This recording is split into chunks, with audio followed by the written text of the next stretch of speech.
Court does call the case of the people versus Robert Jones. Assistant Prosecuting Attorney Morgan Barroso on behalf of the people. Good afternoon, Your Honor. William Amadeo, P76194 for Robert. Robert, please state your name for Judge Simpson, his staff, and Prosecutor Barroso know it is you. Robert Louis Jones, Jr. First of all, Your Honor, thank you for hearing this motion. I'm taking over this case. I know you and your staff read everything, and I wrote in detail about this man. I wouldn't represent somebody who would disrespect your court, Judge. And clearly he dropped the ball here. He dropped the ball in a bad way. But the life he's led is admirable. Whoa. Really? His history. Okay. Mr. Amadeo, because I trust you and I believe you, I want to be sure you know what happened during the trial in terms of the evidence that came in. I understand, Judge. Which part do you understand? I understand that this case never should have went to trial. No, he's entitled to a trial.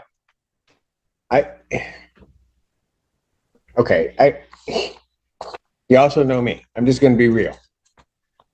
You're telling me, and I know you're telling me in good faith, that this is somebody admirable. And I'm not going to punish you for this. But a woman writes me a letter that there is this committed partnership that he's in for the last 7 years. Right? Yes. During the course of the trial, it was about a woman who he was involved in a supposed committed relationship for almost 3 years. If that's not bad enough, what led to the entire dispute was because he took some other woman to the movies, and got seen by somebody. So I'm not saying it's falling on deaf ears. I'm not, but I don't know that somebody can start out saying this is an admirable guy. I mean, maybe that's people's standards. It's not mine. Well, if I could try to clean up the mess. I don't know that your broom's that big, but go ahead, take a shot. His partner, who's an amazing person, is in the court today, and she's going to be stronger than any probation officer would be. She's heartbroken over this. I understand what came out at trial, and I understand how you were disrespected. But I also understand, if I could at least argue this point, and Judge, I understand you're the boss here, but I have to advocate. But go ahead. I get that, Judge. He is a great father. He's a hard worker. He had no previous criminal history for 20 years. I'm not asking for a gift. I'm asking that he goes on tether and house arrest just to be able to support his daughter. If I was on this case, Judge, things would have went a different direction. I'm not trying to throw anybody under the bus, but I do have control of this man. He is humbled. He has been given a major wake-up call. I ask you to consider all those factors when you render your decision today. All right. Can I just say one other thing? It wasn't even so much about, it wasn't about disrespecting me. I think you need to also understand that part, because I don't know what he told you. But it was what he was doing during the course of the trial to the victim while she was testifying to victim one, the one that he was involved in, and then her sister. And I watched him the entire trial. And if his eyes could have ripped.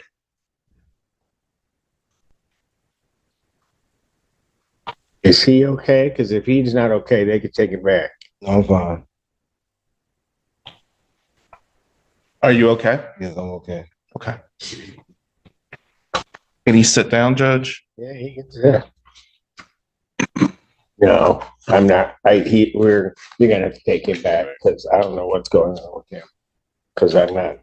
He's not. He just fell a second time.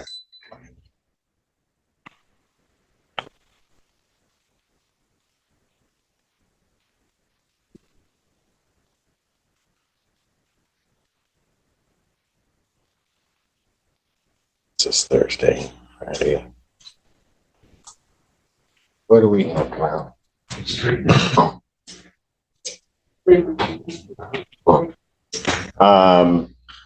what I would do, I'm not going to proceed with this motion without him, but I don't think he's in. I don't know what's going on. So I can hear it tomorrow. I can hear it Monday. I can hear it whenever. I don't know that Miss Barros, well, she's always working, but she's usually not here on. Yeah, my only concern, what time tomorrow would you be available, Judge? I have to be all over the state tomorrow. I never go home. Could you do mid-afternoon? Monday, are you available on Monday? That's true. We are already. I have to be in Oakland County Monday morning. I got to be in Wayne late. And I was really wanting to try to be heard today if possible. I don't know what just happened here. I don't either, but I know that he wasn't in a position for me to hear a motion regarding his release. That's all I know. Is there any way tomorrow afternoon would work at all? Like I said, I'm here, but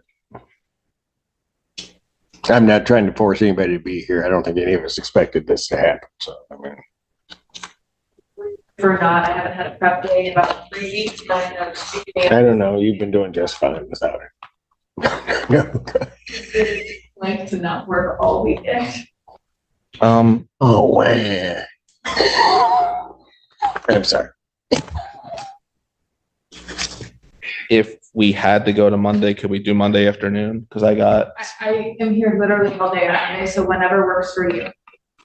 what time would work for you, Judge, on Monday afternoon? 2 o'clock.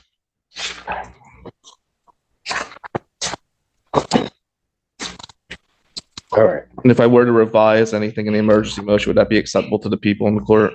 Well, if you send it to me and then, I mean, it depends on what the revision is, but I mean, I'll hear anything anybody wants to say.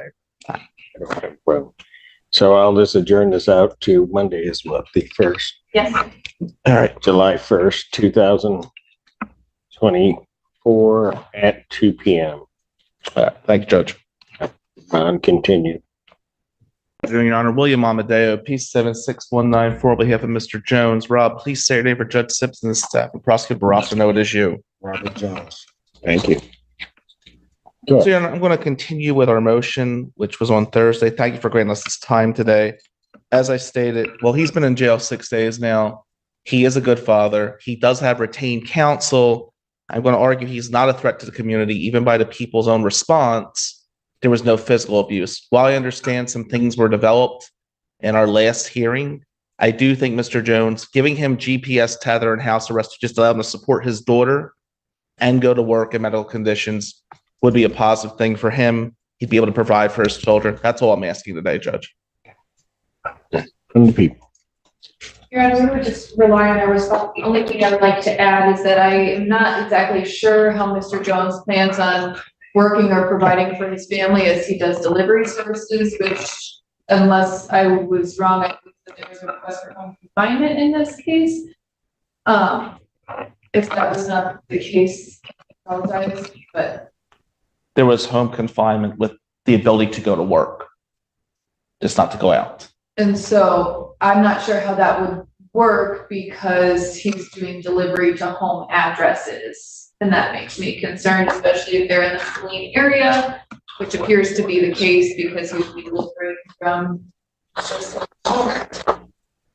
As I stated before, he's trying to support his daughter. That is my whole agenda here. He has been in jail 6 days.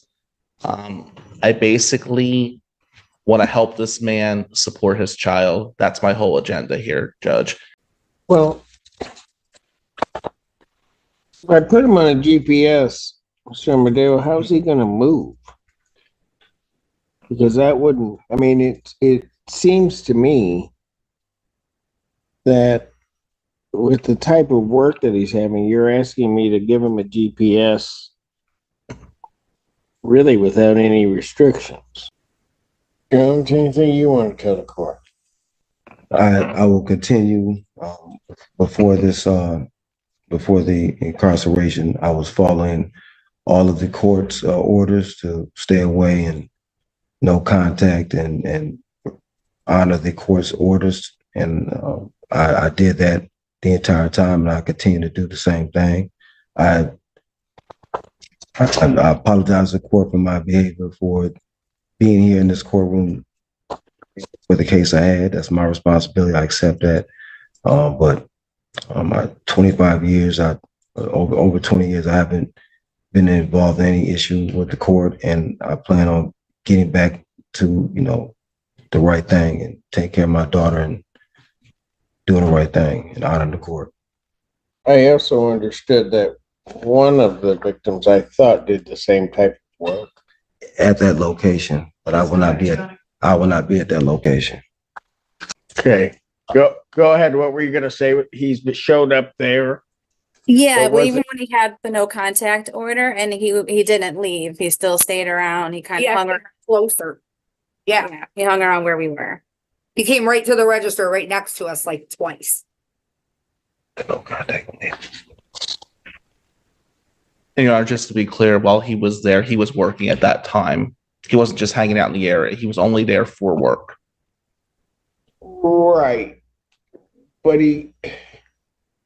I get that, but that's not. If he changes his zone, there'll be no excuse or any justification to be near. Well, there wasn't any reason for any excuse before now. I understand that, Your Honor, but I am trying to fix what went wrong here. I do think if he's able to support his daughter and stay away from the victims, it does accomplish both those things. I mean, but Mr. Amadeo, and I get what you're saying, but you're asking me to trust him to do that. He just got here, told me that he hasn't violated that order, and I'm sitting there listening to the victims saying that he has. I'm saying, and then I still haven't resolved the whole Instagram issue regarding that message that got sent. what I think he's saying, Your Honor, is he didn't violate bond.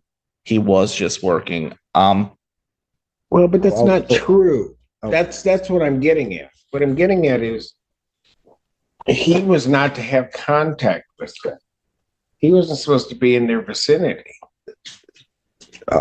Your Honor, the magistrate told me in the arraignment that I was allowed to still work, not have any, do not speak or say or anything if I was to come past them. That wasn't, the magistrate said that in the arraignment. That was discussed in the arraignment of the original bond.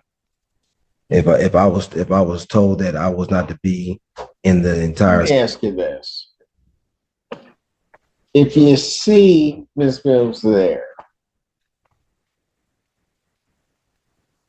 why wouldn't you just go to the furthest register I could possibly find? So when I was, the time they saw me, I was already at the register. They turned the registers open and I was at my register doing what I do, bagging, scanning. I had nothing, I was taking care of what I need to take care of for the order I was doing. There was nothing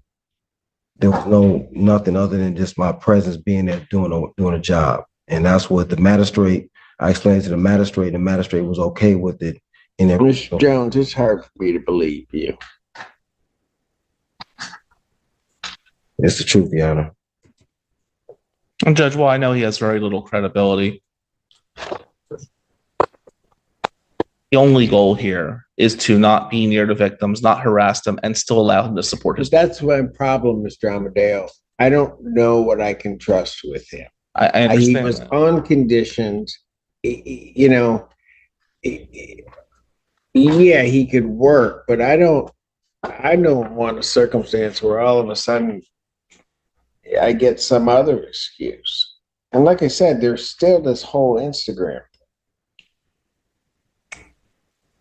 I think what I see an individual that is given rules, but then decides that he wants to skirt right around the edge of those rules. I think it's pretty clear at this juncture, Your Honor, that if he were to be before you on a violation, he's very clear he would get the maximum sentence. And that's been explained in no implicit terms when I took over the case. Well, right. I get that, Mr. Amadeo. It's not you that I have an issue with. It's your client I have an issue with. I mean, I have an issue with, and I realize, Mr. Amadeo, you weren't here, but with his whole justification as to why he did what he did. Yeah. I mean, I'm sitting there listening to him testify, and I don't believe it. And obviously, the jury did not. And then just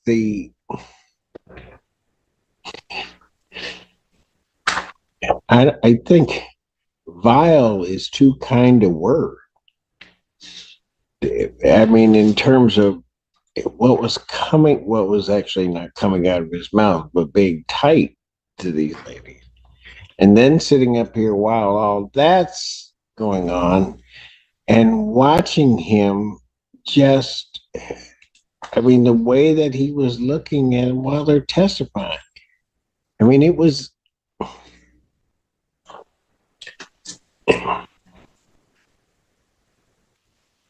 I mean, everybody tells me that he's not violent or anything.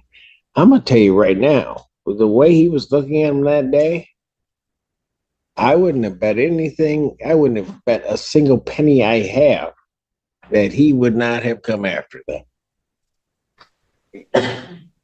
Yeah, I've never had any violence with my ex. I'm not like that. I don't hit women. Which ex? The Miss Mills. I've never had any violence. Never, nothing. Not one bit. You can ask her. I've never. That's something I would never have done. I've never done it with anybody. Not with females. I'll work and I will follow everything that this court orders me to do to the letter.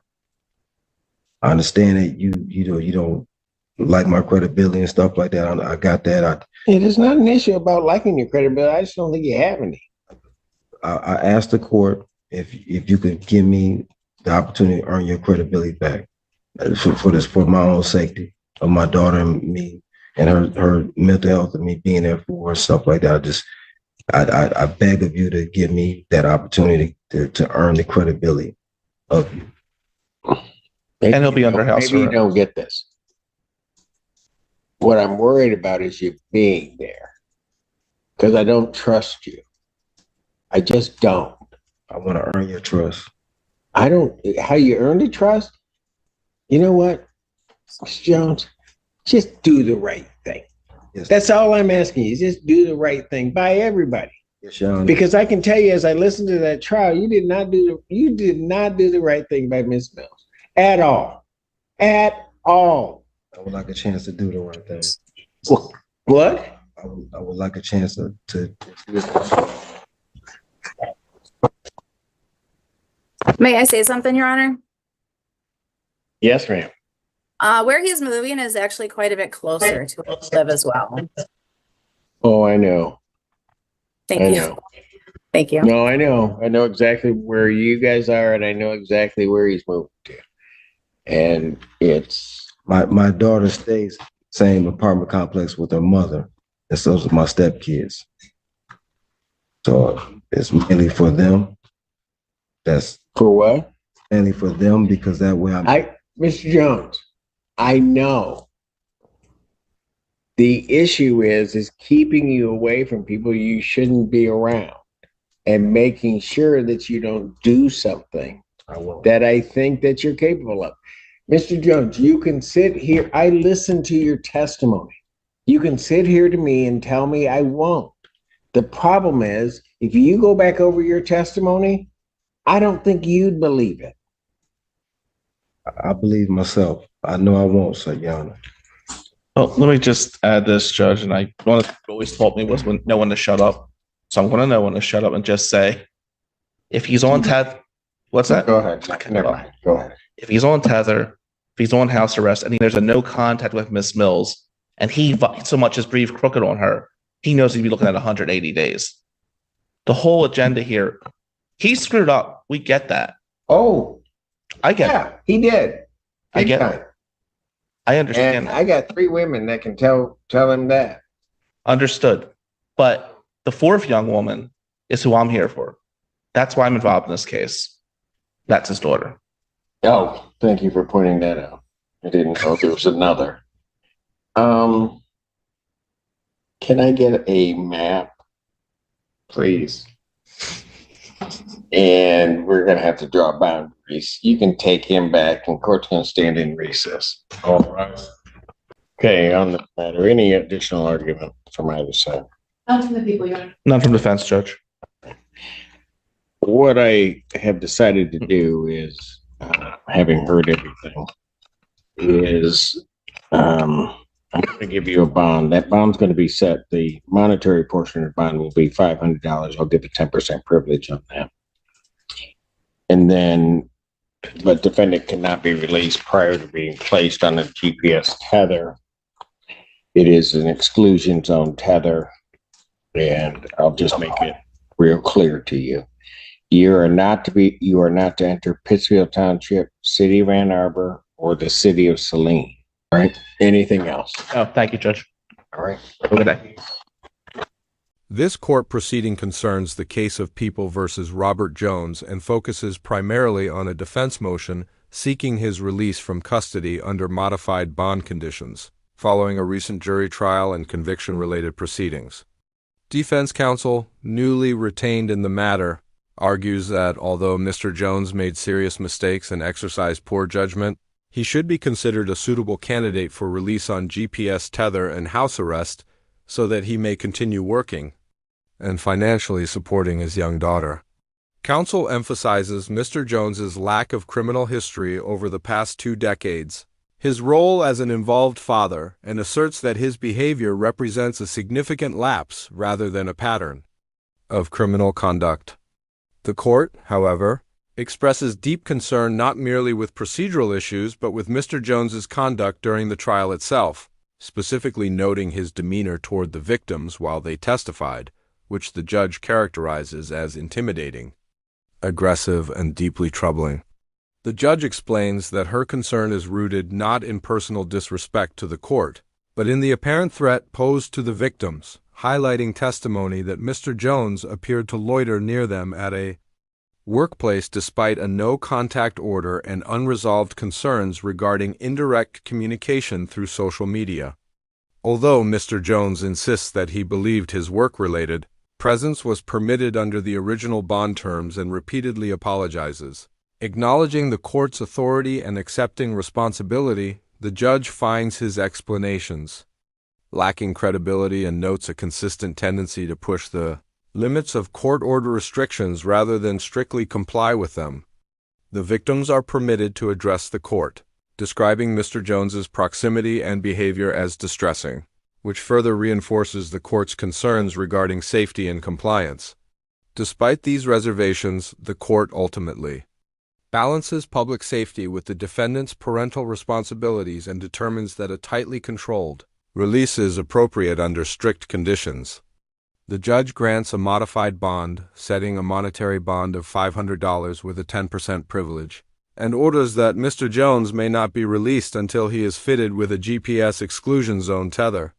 The court imposes clear geographic restrictions, explicitly barring Mr. Jones from entering Pittsfield Township, the City of Ann Arbor, and the City of Saline, warning that any violation of these conditions would result in immediate and severe consequences. The ruling underscores the court's central concern that Mr. Jones demonstrate genuine accountability, strict compliance, and respect for boundaries moving forward, making clear that while the court is extending a narrowly tailored opportunity for release, it is doing so with firm skepticism and zero tolerance for further misconduct. I did turn in my statement of fact so that there's more than the police record on the record. I have not harmed anyone, and the cameras will reflect that if we are to go that far. But I would like to motion to settle. I don't know what that means. Well, I want to settle because I'm the card holder in X relation to the principal, and I do not want to be I have mistaken. no idea what you're talking about. Okay, I yield.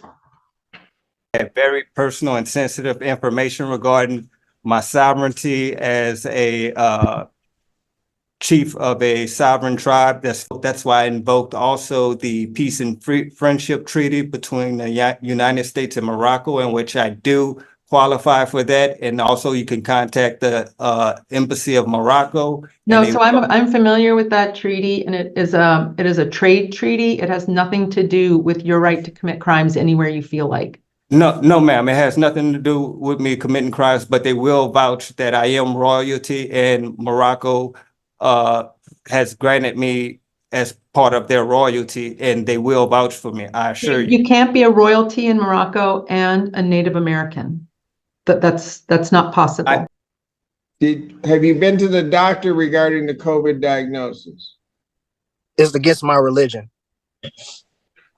Okay, so here's what you're going to do. Then I'm going to say, okay, you've got COVID. I want you here. When's our last block?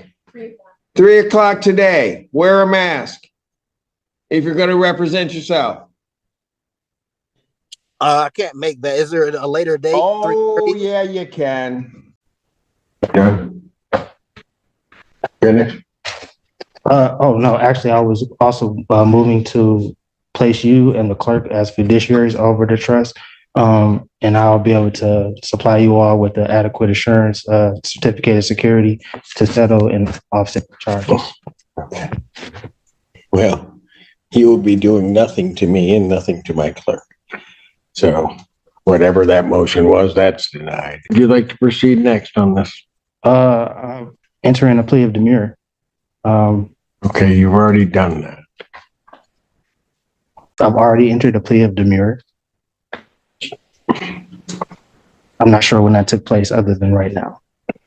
That took place on the arraignment on the complaint, sir. I never pleaded demurrer. You stood mute, you stood demure. You don't even know what that means. You're just using words and have no concept as to what they mean. Demurrer and mute are two separate things, but that's neither here nor there. No, they're not. You have no legal degree. They are not. They are not. I'm not here. They are virtually the same thing. Do you wish to have discovery? Discovery should be provided regardless. There's no wish about it. You wish to have Discovery should be provided. Don't play word games with me. I'm not playing. Mr. Allen. I wish to finish before I answer your questions. I will answer your questions. I want to finish exercising my First Amendment right, freedom of speech, and continue what I was saying. Okay, sir, you are to appear in court as directed. I'm not going to argue with you, Mr. Martin. I understand your sovereign citizen argument. It's not the first time I've seen it or heard it. You are under the jurisdiction of this court. No, I'm here to address the appropriate persona. All right. I do have to advise, so you're going to represent, you need to stand in the middle of the podium where he's telling you to stand. Now. Mr. Allen, if you don't want to cooperate and handle things, he wanted you in the middle of the podium where you're supposed to be. If you don't want to be there, then say no. I'm telling you now to do it. If you want me to stand closer to the mic, no problem. Sir, you want to play a game with me? No, not today. Mr. Allen, take him. We'll bring him back out when he wants to cooperate.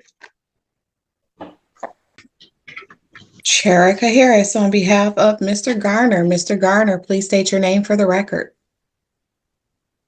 First off, I do have a couple. You got to state your name first. You got to state your name first. No, Let's start there. Wait a minute, Ms. Harris. I think Mr. Garner is going to represent himself. Am I correct, Mr. Garner? I'm representing myself in what? I mean, I'm confused about what's actually going on. First off, who's alleging these charges? That's what I'm curious about. State of Michigan, City of Detroit. Okay, well, if that's the case, there's a common law principle which states that for there to be a crime, there must be a victim. Corpus delicti. The state cannot be the injured party. And in the absence of a victim, there can be no crime. Withdrawing my name from the record on that one. Thank you. I know. How do you? Record, I am the flesh and breathing man. I'm here on a special appearance to clarify any misunderstanding. I am not the legal fiction known as Hector J. Casanova that is on the information there. I just have a few questions to clarify some things. All right, so if you would like to clarify some things, then the person I need to speak to is the flesh and blood man known as Hector Casanova. Yes, I am the flesh and blood man, Hector Casanova Jr. All right, so you are Hector Casanova, correct? I am Hector Casanova Jr., the flesh and breathing man. All right, well, I'm glad you're breathing, so. Well, what I'm understanding is that the courts is a private So, for-profit. Mr. Musgrove, I know where you're going with this, and none of that is valid. None of that is law. I'm not the all caps name. Of course. None of that is valid. None of that is law. You are standing in my courtroom. I have jurisdiction over you. There were writs that was filed to the case that still haven't been received. I've received your petition for writ of habeas corpus and it's denied. Okay. Respectfully, Your Honor, I demand to be released due to lack of evidence of stated claim and not being given the proper opportunity to obtain proper counsel, defective defense. It's overruled. Okay.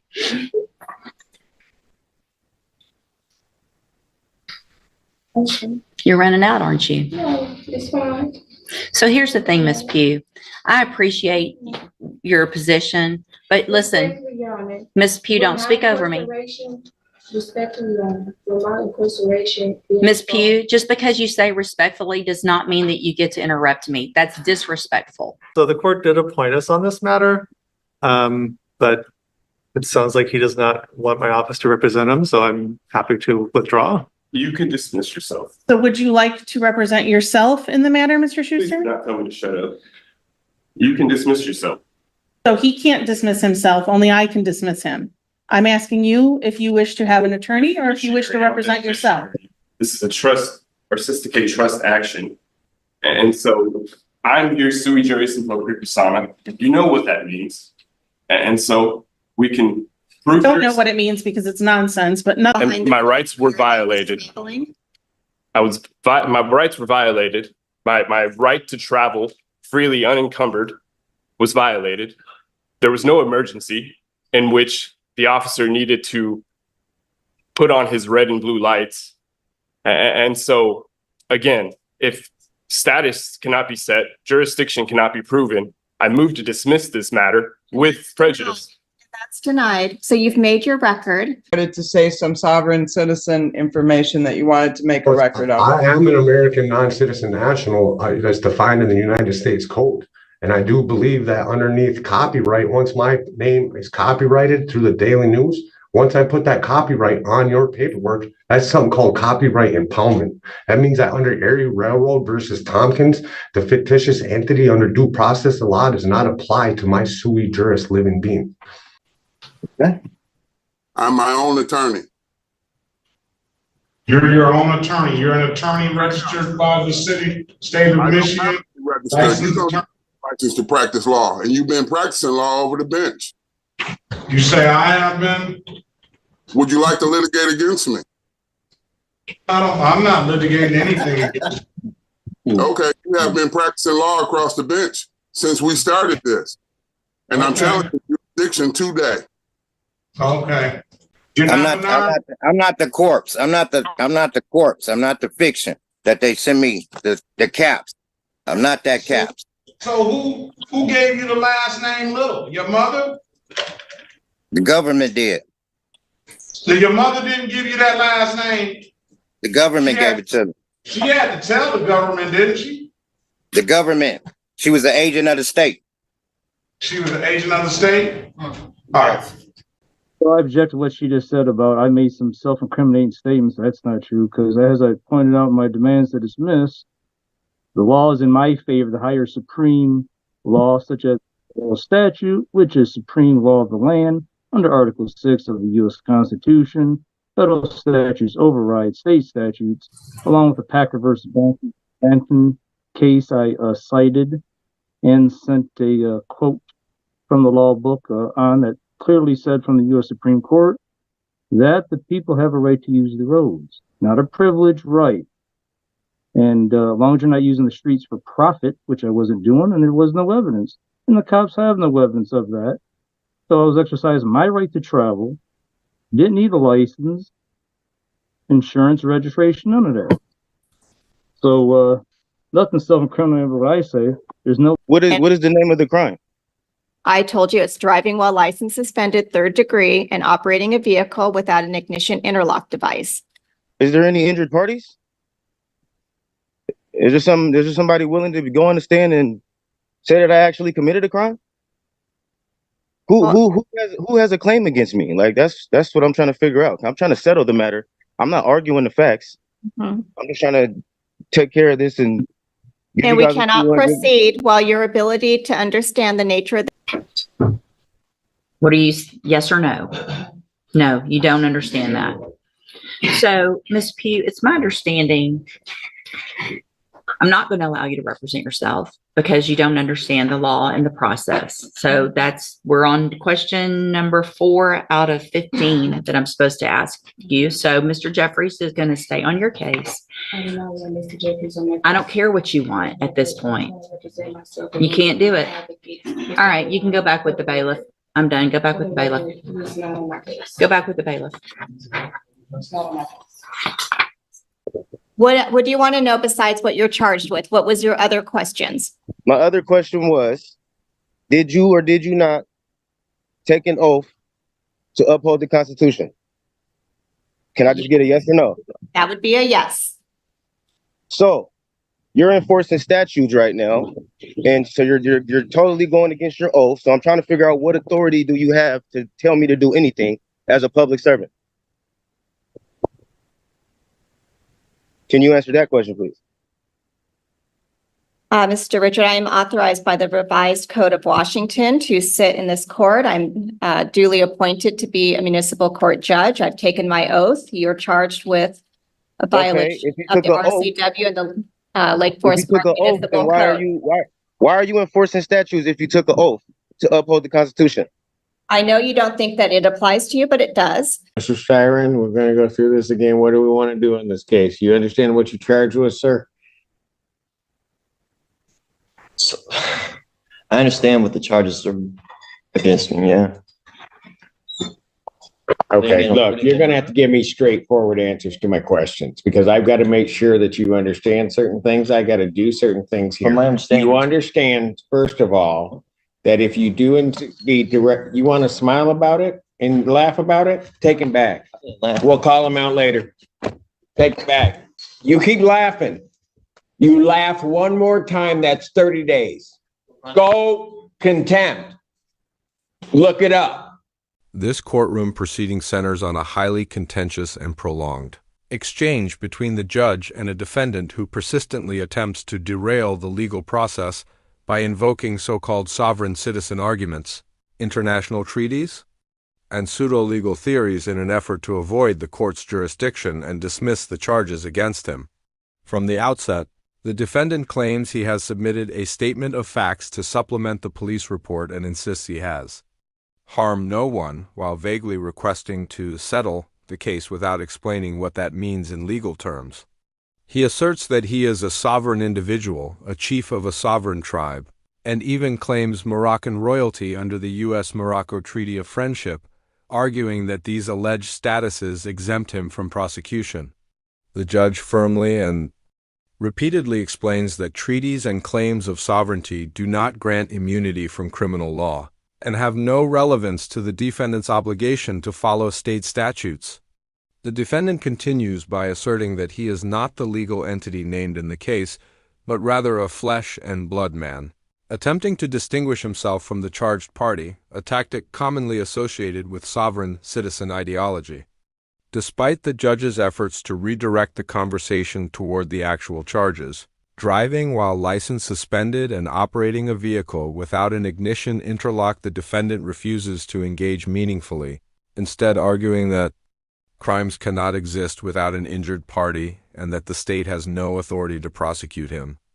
As the hearing progresses, the defendant becomes increasingly disruptive, interrupts the judge and court staff, misuses constitutional language, and insists that statutes do not apply to him because he claims to be an American non-citizen. National exercising a fundamental right to travel without licensing, registration, or insurance. The judge carefully but sternly explains that these claims are legally incorrect, that statutes enacted under constitutional authority are enforceable, and that the court has clear jurisdiction over the defendant. When the defendant attempts to represent himself, it becomes evident that he does not understand even basic legal procedures or terminology, prompting the judge to rule that he is not competent to proceed without counsel and to keep appointed defense counsel on the case. Despite the defendant's objections, the defendant continues to challenge the judge's authority, accuse the court of violating its oath to the Constitution, and claim that copywriting his name and filing various documents invalidates the proceedings, all of which the judge categorically denies as nonsense with no basis in law. Throughout the exchange, the judge repeatedly warns the defendant to stop interrupting, answer questions directly, and comply with courtroom decorum, emphasizing that saying respectfully does not excuse disrespectful behavior. Ultimately, due to the defendant's persistent refusal to cooperate, inability to understand the nature of the proceedings, and ongoing disruptive conduct, the judge orders him removed from the courtroom and warns that further outbursts or contemptuous behavior could result in additional jail time. The proceeding underscores the court's role in maintaining order, enforcing the law, and rejecting frivolous pseudo-legal defenses while making clear that personal beliefs about sovereignty, treaties, or legal fiction do not override statutory obligations or exempt an individual from criminal accountability.